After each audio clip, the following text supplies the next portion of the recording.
Boy, I hope you're right.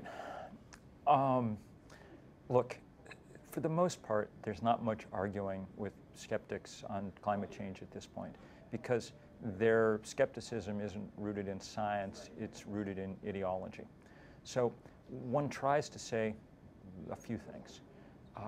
If, for instance, you're a religious person like myself, I'm a Methodist Sunday school teacher, I try and say, clearly we're not performing our job as stewards of this earth, and we better get our act together fast. This is interfering with our, the kind of gospel injunction to love one's neighbors. And therefore, it's no surprising that the Pope and the Patriarch of the Orthodox Church and the Dalai Lama and just about any other religious leader you can name has called on us to act.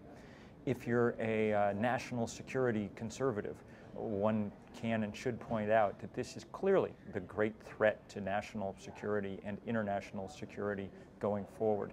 Very clear that as the temperature moves, temperature rises, it's going to put millions, hundreds of millions of people on the move in search of farmland and retreat from rising water, so on and so forth.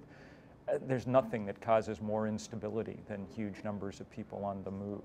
If you're a kind of economic conservative, then the clear answer is this is the greatest case of market failure that we've ever seen.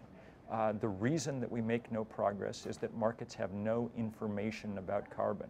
It carries no price. If we can get our political system to put a serious price on it, then we'll begin to find out whether markets work as well as you've always insisted they do.